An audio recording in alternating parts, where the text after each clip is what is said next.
Today, in honor of Dave Parker, throw on Mothership Connection by Parliament, roll your windows down, put on your most ostentatious outfit, drive slow, and talk your talk. Hello and welcome to Baseball Barbacast, the only baseball podcast in the world that wants you to know that if you hear any noise, it's just me and the boys potting. I'm Jake Mintz, that's Jordan Schusterman, and neither of us could even dream of being as cool as the late and great Dave Parker. Yes, on this Monday edition of Baseball Barbacast, we will remember Dave Parker, who sadly passed away over the weekend. We will recap the weekend of Major League Baseball action, which fittingly included a sweep courtesy of Dave Parker's Pittsburgh Pirates, who absolutely dominated the New York Mets over the weekend at PNC Park. A couple other sweeps as well, and some other interesting series that caught our attention. It is an interesting time in the National League Central, but Jake, yes, as you mentioned, our opener today is Dave Parker.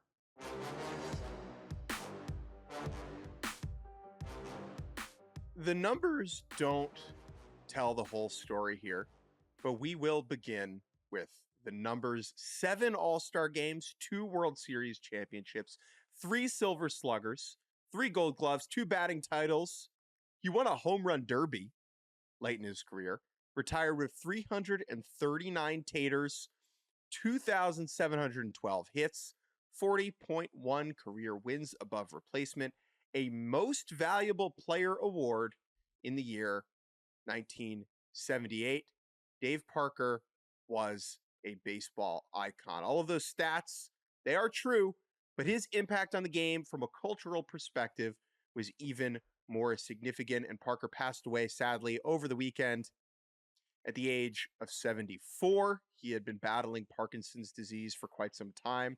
There's a really wonderful documentary called The Cobra at Twilight that MLB Network put together a couple of years ago, just about Parker as this dominating physical force during his peak of his playing career, juxtaposed with the reduced physical person that this disease had turned him into. What a fascinating life. What a wonderful career. And our thoughts go out to Dave Parker's family. Yeah, and by the way, you mentioned, he won a home run derby late in his career. He won the first home run derby, official home run derby as we know it in Major League Baseball in 1985, which a lot's changed since that first derby, considering Dave Parker, I believe, won by hitting 6 homers. And that's not because Dave Parker, I have to imagine that probably had as much to do with whoever was throwing BP and whatever the format was than Dave Parker's ability to hit home runs. Because as you mentioned, that's 1985, and that is later in his career. And I think, there's a lot that happened with Dave Parker throughout his career in multiple different cities. I think we should probably hit some of those highlights and of course, unfortunate lowlights. You mentioned, okay, that's late in his career. Sure, that's when he's 34. I think what really stands out about the trajectory of Dave Parker and his path to some remarkable counting stats, which is, 500 doubles, 300 homers, 150 steals, nearly 3,000 hits, is because of kind of what he was dealing with off the field and also injuries on the field, kind of in the middle of his career, of course, involving cocaine, involving injuries on the field that took him off the field. This is when he should be peaking. And this is really, when he's 28, 29, 30, he wins the MVP in 1978. After that, the Pirates sign him to this historic contract, this 5-year, I think it was technically worth $7 million. And by the way, not only was this a historic contract in that it was the first major leaguer to be making $1 million, it also was significantly deferred, which of course comes up later in his career when the Pirates decide to sue him and say, no, we don't want to owe you, we don't want to pay you all this money because you have not fulfilled, your contract. I bring all that up because normally when you're talking about a Hall of Fame career, the best years are in the middle, are in those ages 28, 29, 30. But because of what Parker was kind of dealing with, he wasn't really able to be at his best. But because of how unbelievably talented he was, what was so clear early in his career when he's winning, that MVP, Gold Glove, Silver Slugger, is that Hall of Fame level talent was still in there. And for him to be able to then come back in Cincinnati, finished second in MVP in 1985. Add on a bunch more homers, bunch more steals, bunch more hits late in his career, play until he was 40, is a reminder that like this was a special athlete, a special talent. And ultimately, while of course the timing of this is tragic, knowing that he was finally inducted via the Veterans Committee in December, and now will not be able to go in this July is quite sad. But you can obviously see why this was considered a very special person and special player. And his arrival in Pittsburgh his full-time arrival in 1973 is when he debuts, is kind of in the shadow of Roberto Clemente's tragic death the preceding offseason. And to be the right fielder after Roberto Clemente in Pittsburgh is just an unbelievable set of expectations that he, for all intents and purposes, lived up to. Right. And through the first, let's say, 7 years of his career, I mean, this is a legendary all-time player. Right. And what stands out to me is that you're right. He was able to do enough in the second half to eventually earn induction into the Hall of Fame. His MVP season in 1978, which he didn't make the All-Star team. One of those weird seasons. 174 OPS plus. He slashes 334, 394, 585 with a 979 OPS for 7 wins above replacement, cranks 30 homers, he steals 20 bags. And I now want to kind of move off the field a little bit because Dave Parker had the sauce, man. He had the juice. He had the it factor. He knew how good he was and how cool he was, and he acted like it in an unapologetic manner. And the shadow of Roberto Clemente is here important again, because Clemente was kind of the opposite, right? Like, Clemente was this overtly humble character. There was nothing humble about Dave Parker, from how he dressed to how he spoke to what he, how he moved. He wore a Star of David necklace because he was a star named David, right? Like hell yeah, honorary member of the Jewish community. We're sitting Shiva for Dave Parker this week. And I think in that era when athletes, particularly black athletes, were often vilified for, lack of a better term, strutting their stuff and talking their talk, Parker took a lot of heat and paved the way for people like, Ricky Henderson, right? For people like Eric Davis, for a lot of the athletes, the superstars that we have today. A couple of really great articles in Anscape over the last couple of years about Dave Parker and his impact on the black baseball community. And I highly recommend that everyone goes and reads that. And I think, Jordan, let's talk about the famous T-shirt now that I referenced at the outset of the show.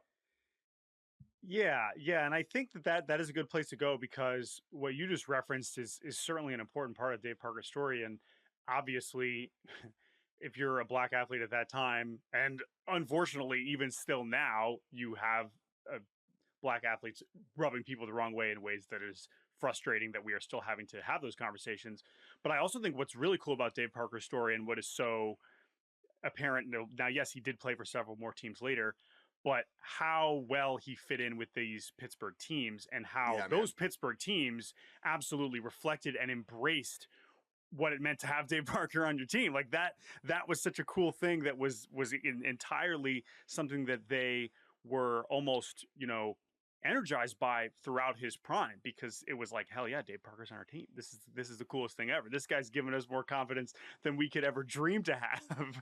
And it was something that was clearly viewed as a positive within the context of those teams. And the T-shirt, of course, that you're referring to, the incredible photo of him with, I think, honestly, one of the more underrated parts of this photo is the hat that he is wearing, not just the T-shirt, but yes, the shirt that says, "If you hear any noise, it's just me and the boys bopping." Now, Michael Clare of MLB.com, who we've had on this podcast, wrote a great story a few years ago about the origins of this T-shirt, where I believe he spoke to Parker and some of the other members of this Pirates team in 1976 and got the exact story of how this came about, why, and literally where he got this T-shirt.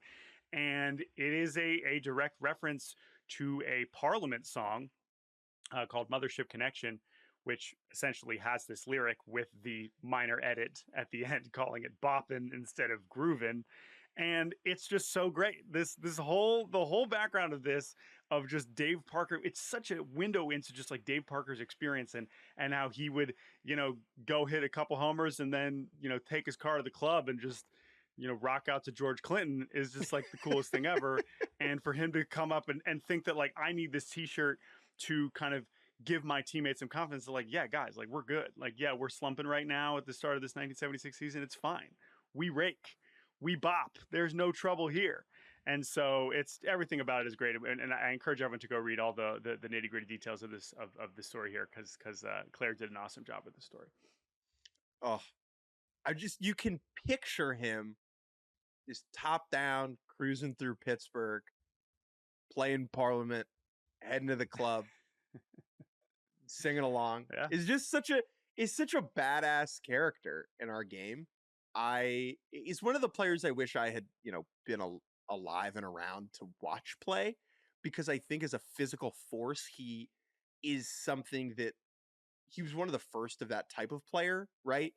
Who was big and could move, kind of in the Dave Winfield. Now we have guys like Judge or even Trout, right? These human beings like didn't exist, weren't playing baseball for most of the 20th century. And Dave Parker kind of represented a shift in the physicality and the athleticism that ball players had. Before we kind of wrap up here, it is worth mentioning the Pittsburgh drug trials that briefly derailed his career in the 1980s.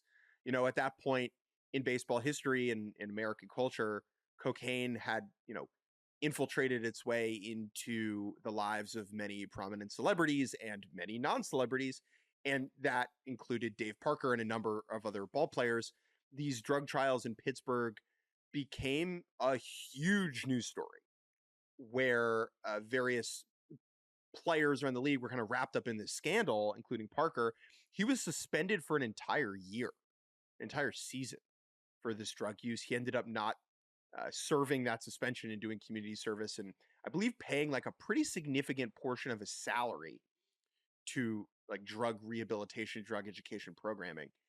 And he ends up becoming a mentor towards the end of his career for younger players, kind of steering them in the right direction to not make the same mistakes he did. He was very open about those mistakes towards the end of his life after he had Parkinson's. And I just think it is a great example of, you should not be judged for the worst thing that you ever did. I think that we know a lot more now about drug use, and I think public like societal expectations about addiction versus, cocaine use is as a scorn. I think that has changed a lot for the better. And I think Dave Parker in today's environment might be looked at someone who needs help instead of someone who did wrong.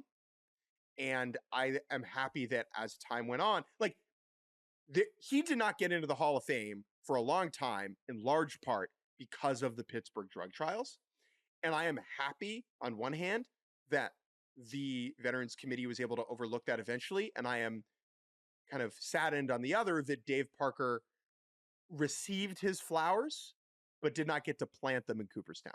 No, I think that's a good way to put it. And yeah, it is disappointing. And that is so much about this timing and obviously, what was going on with those drug trials and his association with that certainly could be considered as the main thing that was holding back his Hall of Fame candidacy. But as I mentioned too, right, like that middle part of that career where he's not as productive as you would assume someone that talented to be. And that contract ended up being something that was really almost a weight, a burden on him, because the sports fans were not necessarily ready for their players to be making that much money. And that was how he was treated. And even though early in that contract, he was performing like one of the best players in baseball that absolutely deserved to be making that money. And as we understand now, these players deserve that money because that's there's money being made, and we'd rather it go to the players that are doing the sport than, you know, the owners at the top. Of course, a lot of that has been learned and processed by the American society over the last, you know, since Dave Parker signed $1 million contract. But yeah, that's one of the other kind of tragic subplots of Dave Parker's story is kind of what that contract did to him and his perception in Pittsburgh. But all of which is to say, what is good is that he has still been embraced by Pittsburgh in the years since. He will be going into the Hall of Fame as a Pirate. And while it is, of course, horribly sad that he was unable to make it to his induction this summer, he will always go down as one of the most important players and people in Pirates history. And I think that is not a small thing for that franchise. So with that said, of course, our thoughts are with the Parker family, and we look forward to learning even more about Dave Parker as his induction comes up. But before we take a break, we got to stay in Pittsburgh, Jake. I mean, because the Pirates swept the Mets. One last thing. Today, in honor of Dave Parker, throw on Mothership Connection by Parliament, roll your windows down, put on your most ostentatious outfit, drive slow, and talk your talk. Amen. Amen. All right. But speaking of those Pirates, again, not a lot awesome about the Pittsburgh Pirates to talk about this season, but this timing worked out quite well as a Pirates legend passes away, and we get to celebrate the Pirates for once as they kick the absolute snot out of the New York Mets this weekend. This was a truly historic ass whooping, not just from the Pirates' perspective, from the Mets' perspective. 30-4 aggregate score, the worst series, the most lopsided series loss in terms of run differential in Mets history. Let's review. Friday, Mitch Keller, quite good. More on Mitch Keller in a second. David Peterson, quite bad. Not anything else to say about David Peterson. Juan Soto hits his 20th homer, but that's the only Mets run as Brian Reynolds has a big game. Mets win 9-1 on Friday. On Saturday, Paul Blackburn, yikes, only goes 1 inning, and a bunch of Pirates pitchers combine to get the job done. Pirates score 6 runs in the 8th. They put it away late. They win 9-2. Then on Sunday, Frankie Montas, can he be a stopper? No, he ain't stopping anything. He gets crushed as well. The Mets bullpen is also bad after him. O'Neill hits 2 home runs. Brian Reynolds hits a homer. Tommy Pham hits a homer. Michael Burrows and Carmen Mlodzinski combined for 8 innings as the Pirates win 12-1. Yes, 30-4 over the weekend.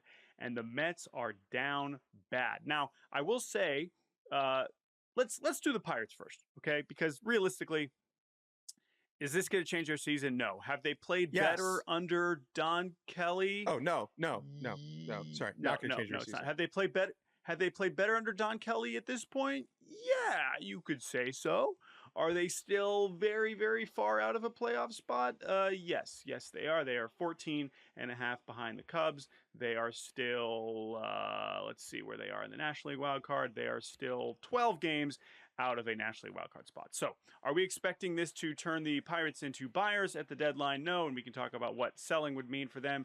But the timing is great. The vibes are better. The run differential certainly was helped. Now it is all the way up to minus 42 after this monstrous weekend against the Mets. But as for the Pirates, like, I'm just glad they were able to have a cool weekend where they didn't even need Paul Skenes. Paul Skenes didn't even pitch, and they destroyed the Mets.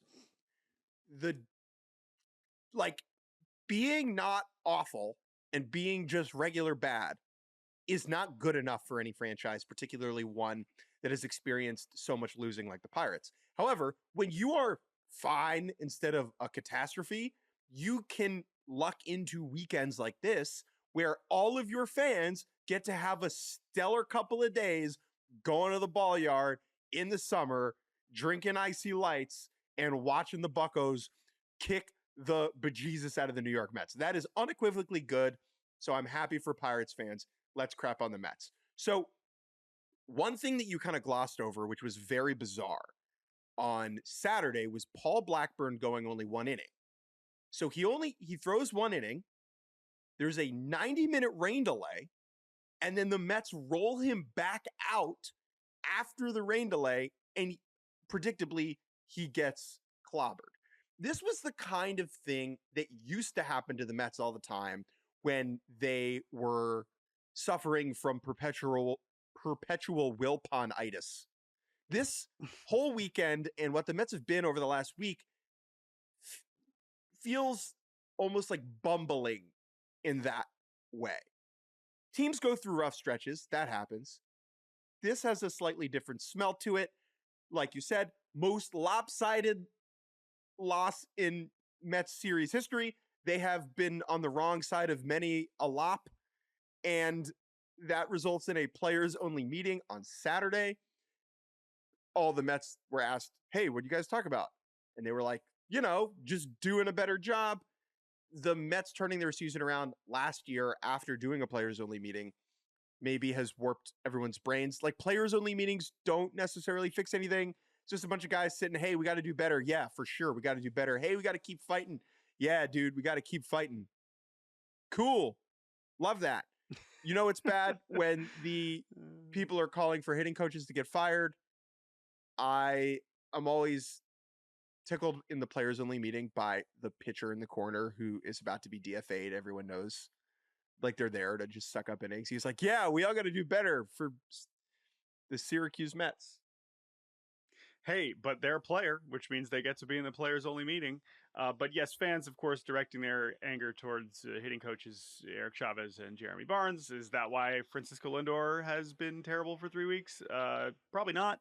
But we don't ever like to get mad at the players, and so we want the coaches to be fired. Will they change anything? I think Andy Martino tweeted last night, like, Mets still have a lot of confidence in the coaching staff. And of course, we could not talk about the Mets without mentioning the latest tweet from the owner, Steve Cohen, who has chimed in. He has tweeted basically like once or twice a month this season, either when things are going really well or really poorly. And this morning, right before we started recording, we get from Steve Cohen, quote, tough stretch. No sugarcoating it. I didn't see this coming. I'm as frustrated as everybody else. We will get through this period. Our injured pitching will come back over the next few weeks. It is unlikely the team's hitting with runners in scoring position will continue at this weak pace. Keep the faith. So some great points from Steve Cohen here, as always. Remember, he's just trying to tell the fans, like, guys, I'm right there with you. I'm a Mets fan too. I'm frustrated. The injured pitching that's coming back, that's going to help. Who are we? I guess we're talking about Senga and Manaea. We're still waiting for him to come back. Would he have said that before Frankie Montas came back and didn't pitch well? I don't know. The point is the Mets are still there. They still have the makings of a good team, and they're still only a game and a half back of the Phillies. But this is a long stretch of playing poorly. And they don't want the NL East to slip away this early in the season, I would say, because for how well they were playing and for what they have invested in this team, this should still be a team that thinks it should and can win the division. And I hope that it doesn't get too far away from them here. And although I will say it does make their deadline all the more interesting. This week, they have the Brewers coming into town, and then they are hosting the Yankees for the Subway Series over the weekend, which could be very interesting. Ooh, yes. Last thing on the Pirates, just quickly, little Mitch Keller trade rumors, which is not what Pirates fans want to hear on a weekend where you're sweeping the Mets. If that happens, we can do the Pirates discourse where we are not as kind to literally anything involving that franchise. But until then, I am just going to choose to ignore it because it bums me out. All right, let's take a break. When we return, 2 more sweeps and a few more notable series. We'll be right back on Baseball Barbacast. And welcome back to Baseball Barbacast. We did Pirates Mets. Let's run through our other sweeps from the weekend. Clean up, everybody, everywhere. There is no shame in getting swept. I never got swept. You guys got swept. Cardinals taking all 3 over the Guardians in Cleveland. Sonny Gray masterpiece on Friday night. Complete game shutout Maddox with 11 Ks, no walks, 1 hit, 89 pitches. Cardinals win that one 5-0. Game 2, Cards win that 9-6. Brendan Donovan goes yard on the first pitch of the game. Guards fight back, but then it all goes to hell. Cardinals put up 8 runs after the 4th inning, and their bullpen slams the door. Game 3, great moments in Roku leadoff history. Gardo's broadcaster, radio man, Tom Hamilton, the legend, on the call. Doesn't matter. as Matthew Liberatore, the Guardians, are unable to own the lib as he throws 5 scoreless. His high school teammate Nolan Gorman goes yard, and the Cardinals win 7-0. Yeah, this was not an ideal weekend for the Guardians. I was there on Saturday for most of that game. And I mean, it's just, again, obviously bookended with 2 shutouts, a game on Saturday where you finally feel like you have some life, an offensive explosion there with 6 runs in the 4th, when the offense has been basically the worst in baseball over the last couple of weeks. You score against Michael. It's like, all right, great. And then the pitching just couldn't hang on. Cardinals continue to roll. This is their 6th 3-game sweep of the season, which is the most in Major League Baseball. Meanwhile, the Guardians, while in the standings, it doesn't look that bad from a wild card standpoint. They are now, I believe, 2 games under 500, which is not where they wanted to be. Yes, 40 and 42, 2.5 games back of the 3rd wild card, behind Texas and the Angels. And I guess still ahead of the Red Sox and Twins and Royals, who are like, the fact that the Guardians have been playing this poorly for this long and they're still ahead of Boston and Minnesota and Kansas City should tell you everything you need to know about those other teams. But yeah, Cleveland's really kind of going through it right now. The fans really want to see some of their top prospects called up, whether that's Chase DeLauter, CJ Kayfis, maybe some of the other relievers they have down there. It has just not been a very good time. And though the standing still says they're right in it, they need to start playing better, because right now the run differential, which has not been good for most of the season, is finally starting to reflect the quality of play, which is supremely disappointing. Meanwhile, for St. Louis, this seems like a pretty decent baseball team. They are now 9 games over 500. They have sole possession of the 3rd NL wildcard spot with a plus 45 run differential. They've won 7 of their last 10. As I mentioned, yet another sweep for them. Yeah, I mean, they are just very solid. They have for them, it just feels like the floor is just much higher across the roster. They don't have very many just total black holes really anywhere on the team. And nowadays, that goes a really, really, really long way. And then when you, of course, do have standout performances from your stars like Sonny Gray and Brendan Donovan, who continues to have a fantastic season, you're going to have a pretty good weekend there. This was a great juxtaposition, these 2 teams, who I think probably looked pretty similar coming into the year in terms of projections. The Guardians don't have enough good baseball players, and the Cardinals don't have many terrible baseball players. And maybe that's too simple, but I think that's how I would diagnose it. I think Cardinals skipper Oli Marmol deserves a lot of credit for what he has done with this team heading into the season. Marmol was kind of on the hot seat. He got an extension that kind of removed some of the chatter around his future, but there were still people in the industry who thought, oh, the Cardinals have a bad year. Marmol could totally be gone in St. Louis. You had all the Nolan Arenado trade rumor stuff heading into the season. This is the final year for President of Baseball Operations John Mozeliak before he hands the reins over to Chaim Bloom for next season. And amidst all of that uncertainty, the Cardinals have played good baseball. And I think Marmol deserves some flowers for being able to do that. What the Cardinals do at the deadline will be very interesting. I think they are firmly in something resembling buy mode. I wouldn't expect them to trade from their relatively underwhelming farm system. They're not trading like 7th overall pick from last year, JJ Weatherholt, for Sandy Alcantara. Like, that's not happening.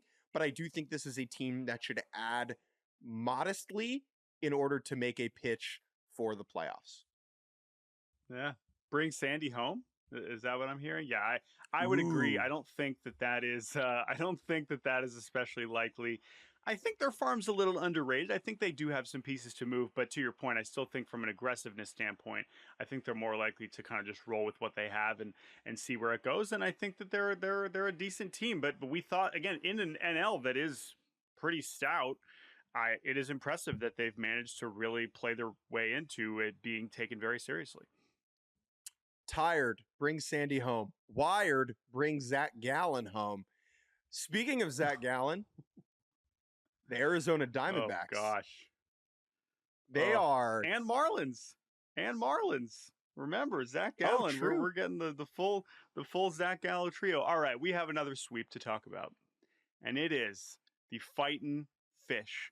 Oh my goodness! Now remember, they just swept the Giants in San Francisco, and we're like, well, what a moment for the Fish. This might be the peak of their season. And they said, no, we're gonna keep this party going. Let's go to the desert on Friday. Otto Lopez, oh my gosh, what a weekend!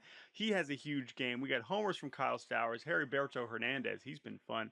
That Marlins bullpen, which has basically been holding. I mean, the Marlins pitching has been the problem when this team has been playing like one of the worst teams in baseball. It's been the pitching, but the bullpen hangs on for dear life. They win 9-8 on Friday.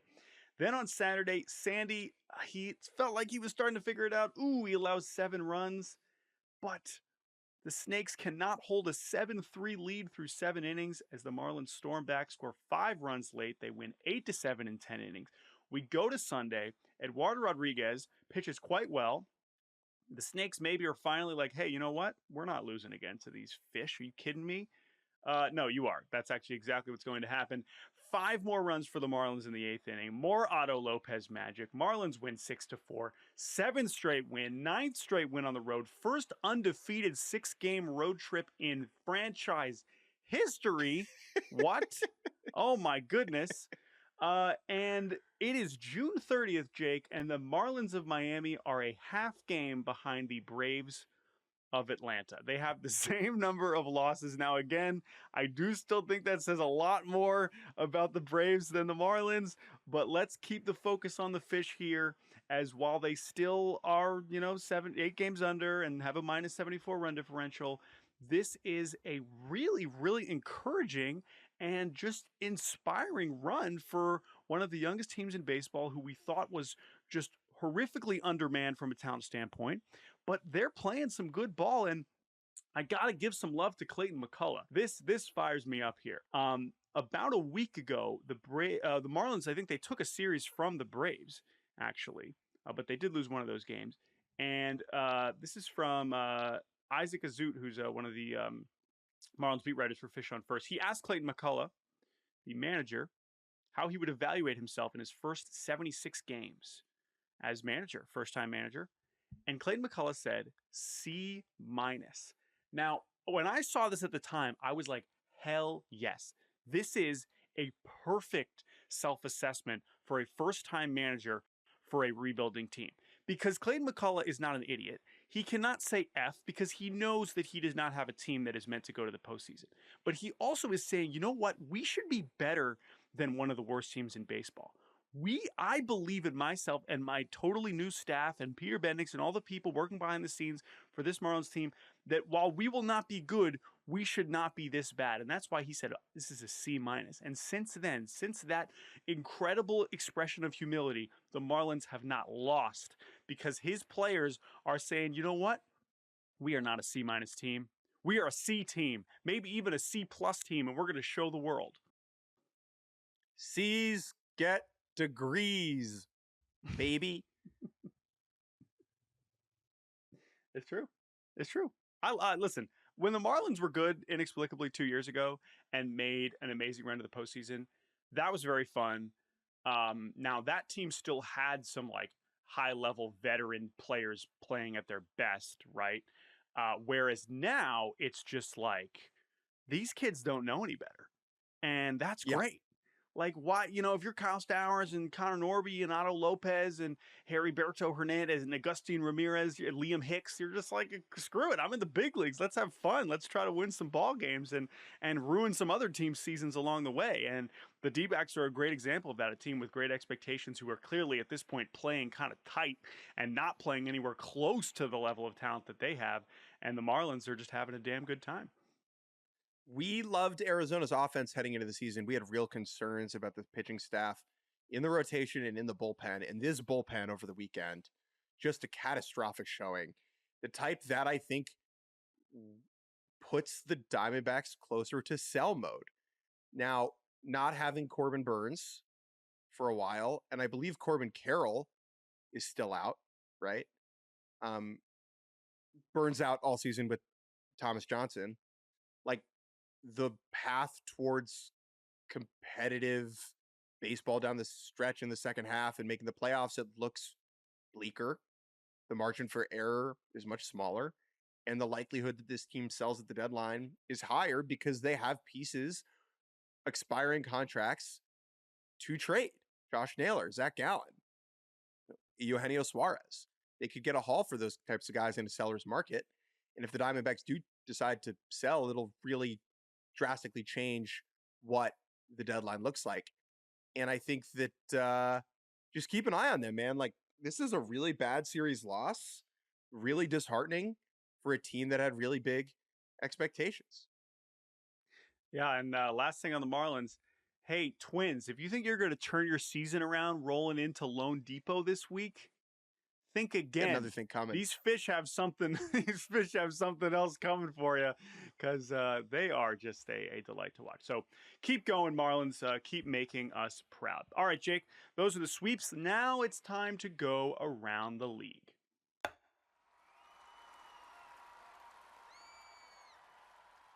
Astros take 2 out of 3 over the Cubs in the return of Kyle Tucker and Ryan Presley to Dyken Park. Kyle Tucker's first game in Dyken Park history. It's true. That's true. This is hardly a homecoming. He barely even recognizes the place now that it's not called Minute Maid. On Friday, Where's the juice? Brandon Walter. We got to learn more about this guy. They have a couple lefties who not a lot of people know of. Brandon Walter and Colton Gordon, both pitching quite well for Houston. He was good. Cade Horton, not so good for the Cubs. Monster home run from Cam Smith. Of course, he homered against the Cubs. Astros win 7-4. Game 2, Cam Smith homers again. Oh, but so does Kyle Tucker. Bad news for my bold prediction. Cam Smith hits more home runs than Kyle Tucker. He's still quite a ways behind him. The Cubs crush Lance McCullers. Nico Horner hits his 3rd homer in his last 5 games after going homerless for his first 74 games. Cubs cruise 12-3. Fromber, marvelous on Sunday, 6 scoreless. Jameson Taillon, not so much. Jose Altuve homers as the Astros win 2-0. The main takeaway from this is that, people, wake up. The Astros have been the best team in baseball for almost 2 months now. Since dropping to 17-18 on May 6th, they are 33-16. That is the best record in baseball. I think 2.5 games better than the Tigers of Detroit. They have not lost a series since that series at Milwaukee at the beginning of May. And surprise, surprise, the Astros, while very weird still and have some different personnel, good ball club. If I told you that Christian Walker would be straight ass, that Yainer Diaz would be mostly ass, that Yordan Alvarez would be terrible and play in only 29 games, Jose Altuve would be worth negative 0.3 wins above replacement halfway through the season, and the Astros would have a commanding lead in the American League West, you would be like, houseway. And the answer is MVP vote getter Jeremy Pena, monster first half from Isaac Paredes, Jake Myers, legitimate offensive player, Cam Smith, impressive start to his big league career, Hunter Brown, Cy Young vote in any other year. Also, Josh Hader leading the league in saves, 23 saves with a 1.67 ERA. The Astros are amazing. Like, reports of their demise were greatly overstated, and I would be shocked, floored at this point if any other team wins the AL West. Let's move from the AL West to the NL Central as the Reds took 2 out of 3 over the Padres this weekend. Reunion of the Big Red Machine. Place was bumping and packed on Friday night, and Nick Martinez, who was not on the Big Red Machine teams, because he's currently on the Reds, throws 8 no-hit innings, flirts with a no-no, loses it on the 9th inning on a play that probably shouldn't have been made. It was a tough play for Ryan Valaden left, but I think, like, to me, that's a put your body on the line situation. I know Jordan's rolling his eyes like, why are you complaining about anything Ryan Valaden does? I don't know, man. Like, dive. Yeah. If it was a perfect game, I would feel way stronger about this. But, good for Nick Martinez. And there were some great stats about, so Spencer Steer hits 3 homers, and the Reds are like, first game in decades for 3-homer game plus 8 no-hit innings. I'm like, yeah, sure, that sounds about right. The Reds win 8-1 on Friday. On Saturday, Andrew Abbott, who is making a push for the All-Star team here, he was great. Unfortunately, the Reds bullpen was not, as Gavin Sheets and friends, they come back and win late 6-4. But then on Sunday, a big Xander Bogaerts game goes to waste as Robert Suarez totally bungles it in the 9th with a 1-run lead, allows 4 hits, 2 runs. Reds walk it off on a Will Benson RBI single and win 3-2. This is important because, as we just talked about the Cubs, and actually let's just fold in the Brewers here too, because the National League Central is getting very, very interesting, folks. We already talked about the Cardinals, talked about the Pirates. Now we just talked about the Cubs and the Reds. Now let's talk about the Brewers. The Brewers have the Rockies coming to town. Well, that's good. Oh, great. We can just sweep the Rockies, right? Well, on Friday, they are well on their way. Caleb Durbin, who's on fire lately, he has 3 hits. Jose Quintana's great. Milwaukee wins 10-6. Quinn Priester, game of his life, 7 scoreless, 11 strikeouts. Joey Ortiz homers as the Brewers win 5-0. Quinn Priester. We will explain that if he continues to pitch well. And then on Sunday, Brewers, you almost had it. Chad Patrick is great, but the bullpen with the rare misstep for Milwaukee. Rockies score in the 8th, the 9th, the 10th, and 11th. Orlando Arcia game-tying homer in the 9th against his former team. We love that for Orlando. And the Rockies win 4-3 in extra innings. This is after Warren Schaefer gets ejected, one of the best ejections of the year. He was arguing balls and strikes with home plate umpire Ramon De Jesus, who a major league coach has called to me before No Zone Ramon. No Zone Ramon. Which was appropriate this time, as Warren Schaefer was not happy with No Zone. His zone was really not there. Warren Schaefer, first career ejection. The best ejections. Jake, a visual learner. Okay. And so when skippers go out there and point to where the strike zone is and where it should be is the best. Warren Schaefer almost hit the strike zone with a too small, like putting his hand like 4 inches above the ground. It's the best. Kudos to Warren Schaefer. If you're going to get run, get run this way. Yes. The Rockies are playing better of late. I don't really want to talk about that because it doesn't totally matter. The Brewers are more interesting to me. They're headed to New York this week. Hopefully I'll make some time to go over and see them. But the crunching, the concertina-ing of the NL Central is fascinating because I think if the Cubs do not win this division, it is an organizational failure. And they would tell you just the same. And I think the Cubs maybe anticipated the Brewers, the Cardinals, and the Reds wouldn't be as pesky and frisky as they've been to this point in the season. But here they are, Brewers 2 back, Cardinals 2.5 back, Reds 5 back, but 4 games over 500. And so, let's see. Again, we've kind of been deprived of like good division races early on in this season. We were getting so excited about the NL West, and now the Dodgers are 7 up. We blinked and the Dodgers are 7 up on the Padres. The Rays making it interesting with the Yankees. Maybe the Tigers, of course, are clearly running away with the AL Central. Astros in the West, and then Phillies, Mets. We'll see how interesting that ends up being. But NL Central, put it on your radar. This is a division worth watching. 2 more series before we take a break, Jake. Let's go to the National League East, where the Phillies took 2 out of 3 over the Braves in Atlanta. On Friday, we have a rain delay where Mick Abel gets scratched because they don't want him to be Paul Blackburned, I guess. And the Phillies bullpen game goes quite well, and Bryce Elder gives up 10 runs in 2 innings as the Phillies win 13-0. Jesus Luzardo was good on Saturday, but Spencer Schwellenbach was even better. He strikes out 12 in 7 innings. Sean Murphy hits a big grand slam against Jordan Romano in the 7th as the Braves win on Saturday. And then Ranger Suarez, who has been marvelous. Oh my goodness, has he been good. He was good over 7 innings. Spencer Strider also pretty good, but Ranger was better. Sean Murphy's homer is the only Braves run as the Phillies win on Sunday 2-1. Anything on Phillies Braves? Schwellenbach is amazing.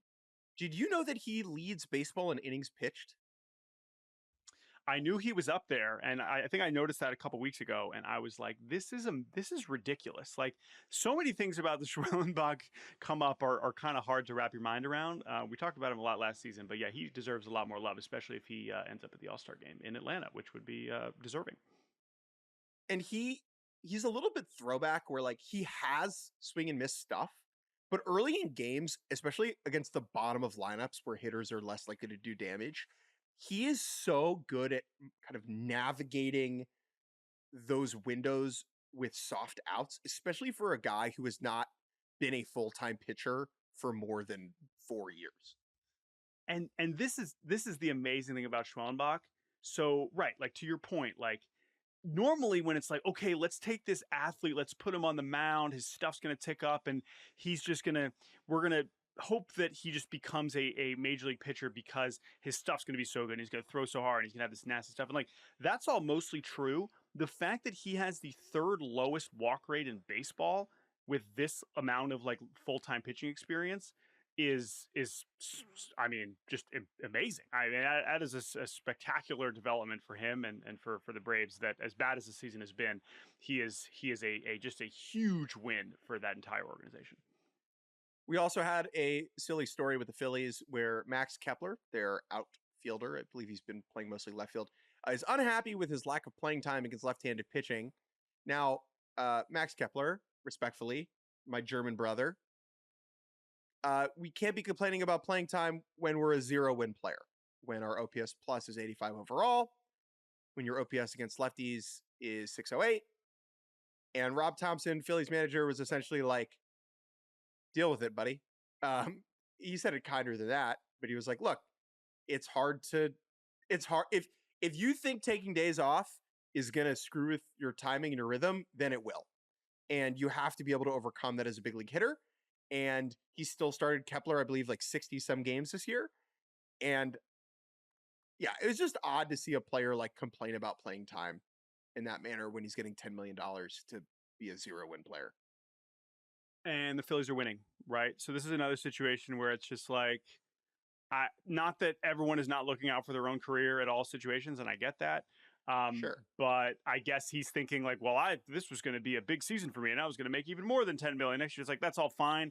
Like, you are playing some level of role on one of the best teams in baseball. That should basically be the focus. Yeah. I mean, like, and finding a way to contribute at the bottom of the lineup for a team that has a bunch of hitters that are way better than you, that should probably be the goal. And I think that is why Rob Thompson responded completely reasonably to that. Ranger Suarez, another sensational outing. I mean, he's put together just an unbelievable run of starts here where he probably has to start a playoff game for the Phillies, and they probably can't move him to the bullpen with how well he's been throwing. Yeah. And a free agent. Speaking of getting paid, he's going to be making a lot more money than Max Kepler next year. I can promise you that. One more series before we take a break. It's the Dodgers. Remember them?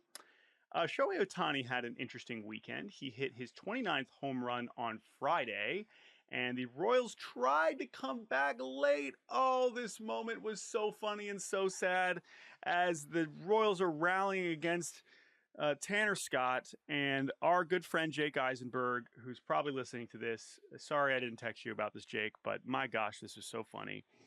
Jack Caglione comes up with multiple runners on base, trying to start this incredible bases comeback loaded, against one Tanner out. Scott. In a Bases one-run loaded, game one in the out, ninth. down by one. And Jake Eisenberg, being the great broadcaster he is, he says the stage is set for magic with rookie Jack Caglione coming to the plate. And I would say 2 seconds after he said that, Cag swings at a ball above the zone and grounds into a game-ending double play. And the sound of disgust and disappointment that our dear friend Jake Eisenberg let out was unfortunately one of the funnier things I've heard the whole season. Again, Jake, love you, dude. But hey, Love Royals, you know what? It's okay. Next day, you're facing Ohtani. Ohtani's throwing 102 miles an hour against Vinny Pasquantino for the second time in his career for some reason. one of the funnier, weird things that's ever happened. That's that I think it's Shohei anti-Italian Ohtani- yeah. racism. It's something. It's something, man. Shohei, again, he throws the hardest pitch of his major league career against Vinny after he had thrown the hardest pitch of his, I guess, WBC career against Vinny 2 years ago. Anyway, Shohei looks good in 2 innings. 2 innings for Shohei. That's exciting. Ben Kasparius not so good after. Vinny does homer later, and the Royals score 9 whole runs. Oh my goodness, they win 9-5. But then on Sunday, the Dodgers bounce back. Justin Robleski was very, very good as the bulk guy behind Lou Trevino, the opener. Chris Bubich was solid, but not good enough. Will Smith homers again, 10th homer of the season for the catcher. Dodgers win 5-1. And as I mentioned earlier, they are 7 games ahead of the San Diego Padres. And Giants, I guess. I see 7.5 ahead of the Giants.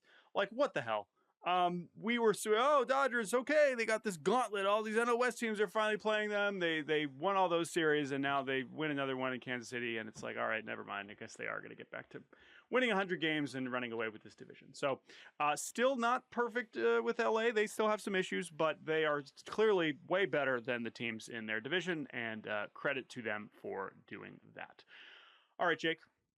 Let us take a break. When we return, we go fast. 7 more series to go. We'll be right back on Baseball Barbacast. All right. We have more to talk about and not a lot of time. Turbo mode. Faster than fast, quicker than quick. I am lightning. I feel the need for speed. It's turbo time. Tigers take 2 out of 3 over the Twins. Twins take the first one 4-1. Byron Buxton is on fuego. He hits his 18th in game 1, his 19th in game 2, but the Tigers come roaring back on Saturday and Sunday.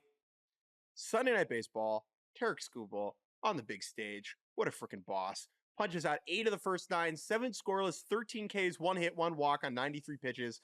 He is the best pitcher in the world. I love when we can say that definitively about a guy.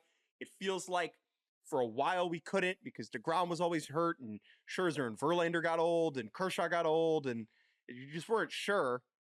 I'm sure now. It's Tarek Skubal and it's not close. I am also sure, and he knows it too, and that is the most fun thing about watching Tarek Skubal is how much fun he is having being the best pitcher in the world. It is because you mentioned DeGrom. DeGrom at no point ever seemed like he was enjoying being the best pitcher in the world. No. And so he always looked like he missed playing shortstop. Yeah. Yes. He was like, oh, do I have to go pitch? Anyway, Tarek Skubal, you are amazing. The Toronto Blue Jays take 2 out of 3 over the Boston Red Sox in Boston. Jose Barrios, fantastic on Friday as the Blue Jays dominate. 16 hits for the Jays bats. No homers, but that's enough for 9 runs. On Saturday, Chris Bassett, not so good. Chris Bassett, again, he gets crushed. Lucas Giolito, he was great. Lucas kind of doing his part recently as the Boston offense wakes up on Saturday. Every Red Sox hitter has multiple hits except Jarren Duran, who did walk twice. Red Sox win 15-1 on Saturday. And then on Sunday, Walker Buehler is bad once again. And he knows it. He knows he's been very bad. He's been very candid about it. That doesn't necessarily fix things, but we appreciate his honesty. Addison Barger and Vlad Jr. go deep. Blue Jays win 5-3. Nice series win for Toronto. Chelsea Janes, friend of the program, Washington Post. Great article from her in the Post this morning with the headline, "What are the Red Sox doing?" And I think that captures the situation better than anything else. Walker Buehler, after getting cranked on Sunday, keeping it real, saying that they were like, "Hey, do you think you have a spot in the rotation?" He's like, "Brother, I don't even know if I have a spot in the big leagues." That is because he is a 10.38 ERA over his last 6 starts. He is searching for answers. The Yankees, meanwhile, take 2 out of 3 over the visiting Athletics. Will Warren, great in game 1 on Friday. Jazz goes yard for the 12th time as the Yankees win 3-0. Game 2, the A's punch back. Nick Kurtz, his 11th homer in his last 22 games, and the A's shut out the Yankees on a J.P. Sears, Jack Perkins piggyback with 3 hits allowed. Ian Hamilton stares down Jacob Wilson for no reason, and after the game, they're like, "Hey, why'd you do that?" And he's like, "He wasn't running." Ian Hamilton, respectfully, mind your own business. You had the hilarious situation after where Aaron Judge goes up to Jacob Wilson and is like, "I'm sorry, dude. Like, it's just..." And Jacob Wilson like runs through first base after like a tabber back to Hamilton. Hamilton stares at him, and you see Wilson do like the shrug, like what do I do? You know what I do? Game 3, Yankees take this one. Judge hits his 29th and his 30th of the year. Yankees take the series. Ryan Yarbrough onto the IL with an oblique problem. Marcus Stroman back. That's encouraging. The Yankees are going to get Luis Gil back allegedly at some point. Do they need another arm at the deadline if Will Warren keeps pitching solidly like he did in his most recent outing against the A's? Probably not. The one funny story from this series over the weekend was Luis Severino telling Yankees reporters, I believe, that pitching in Sacramento stinks, that he doesn't enjoy it. And he's asked, hey, why are you pitching better on the road? Quote, because we play in a big league stadium on the road. We don't have that at home right now. It's not the same. It's not the same atmosphere. We don't have a lot of fans. Our clubhouse is in left field. When we play day games, we have to be in the sun. There's no air conditioning there, too. It's really tough. Luis Severino, you signed there. You knew this is what it was going to be. Still love this. Take your money. Get traded. No notes. I'm not That's certain the that thing. That's the thing. Yeah. Is he going to talk his way onto another team? Will another team think that, yes, no, Luis Severino actually is pretty good when he's not pitching in a minor league stadium? We'll take on the rest of that contract. That does become one of the more interesting stories of this deadline.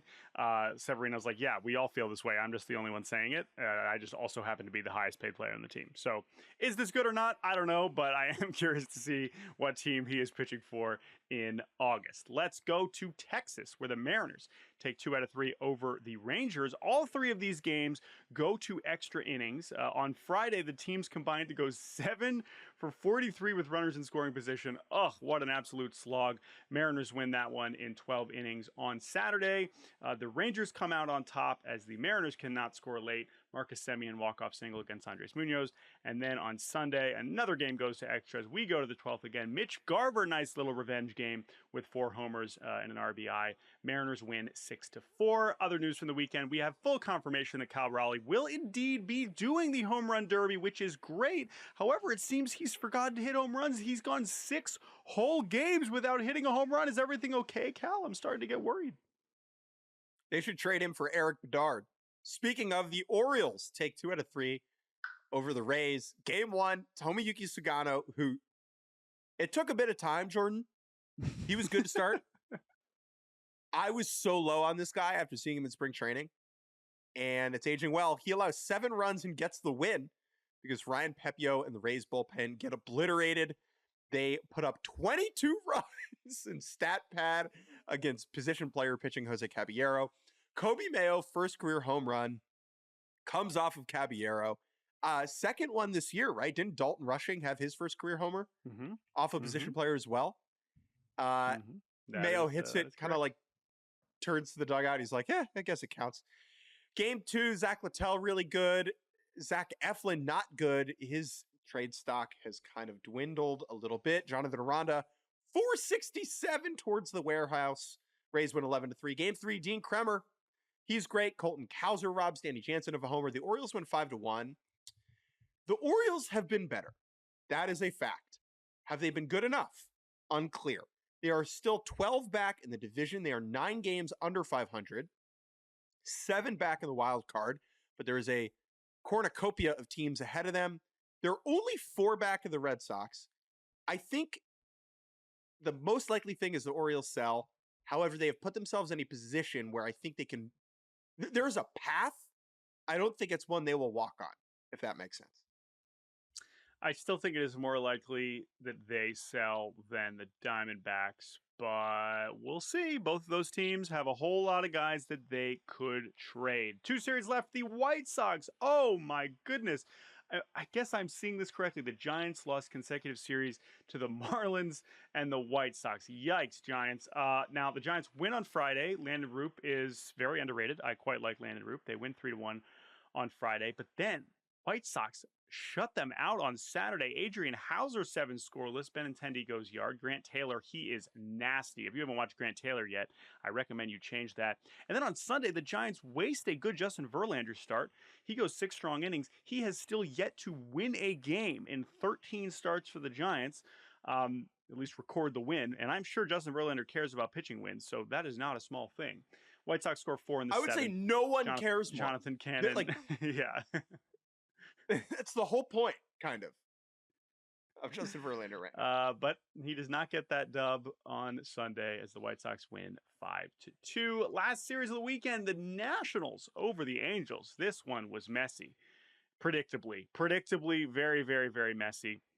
Joe Adell, Taylor Ward go deep on Friday, but the Angels pitching is an absolute catastrophe. Nationals score in 7 of the 9 innings on Friday, collect 19 hits. Nationals win 15-9. On Saturday, Kyle Hendricks is good. Nats bullpen continues to be awful. Trout homers as the Angels win 8-2. Then on Sunday, back and forth game all afternoon. Then Kenley Jansen blows it in the 9th. James Wood is intentionally walked 4 times in this game. First time since Barry Bonds in 2004 for this to happen. He's the youngest player to ever be intentionally walked 4 times in one game. National score, 3 in the top of the 11th. They win 7-4. Just when you think the Angels are getting some momentum, they look like the Angels. Very disappointing. And then, again, I mean, I could talk about James Wood for 10 minutes, but we got to end this podcast. So we will finish with one other more significant bit of news, which I don't believe we acknowledged last week, although now we have a little bit more closure on that, which is the very concerning situation that Ron Washington will no longer be managing the Angels due to a, I guess, undeclared, unreported medical situation. So all the best to Wash. As embarrassing as the Angels continue to be as a team and a franchise, having Wash back in the game has been fun and cool and interesting. And to know that he's now not going to be around the team and not really know what is next for him, of course, at his age and at his point in his career. I hope this isn't the last we see of him, but it is kind of an untimely and disappointing kind of bit of news for sure. So we obviously hope Wash is okay.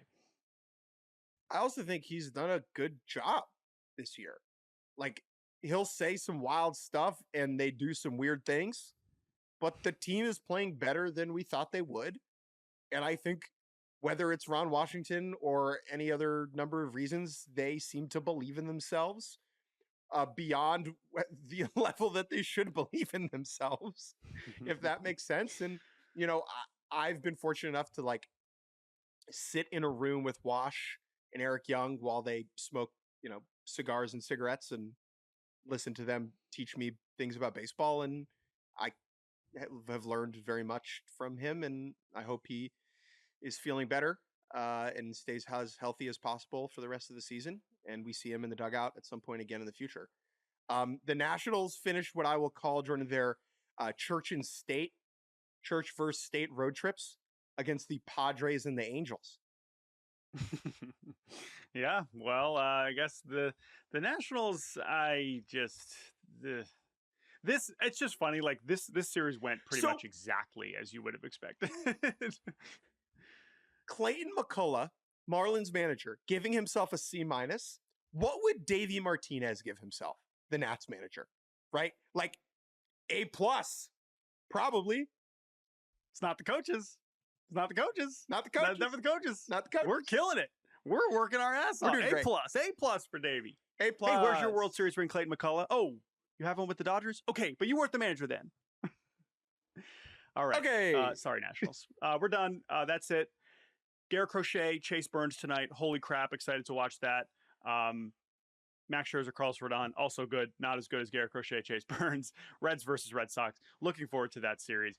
Otherwise, thank you all for listening. Email us baseballbarbacast@gmail.com. Thank you to TJ Brassel and Andrew Hartz for producing. Jake Mintz, final words. Slowest fastball thrown tonight, Burns Crochet. Ooh, that is such a good one. I am going to go nothing less than Crochet. I'll say 98.1 between the two of them. What is your pick? 98.2. 98.2. Okay, so you're going over than that. We'll see if Crochet can keep it above there. Last note, Only 2 shows this week because of July 4th, so we will talk to you again on Thursday. Thanks for listening. See ya.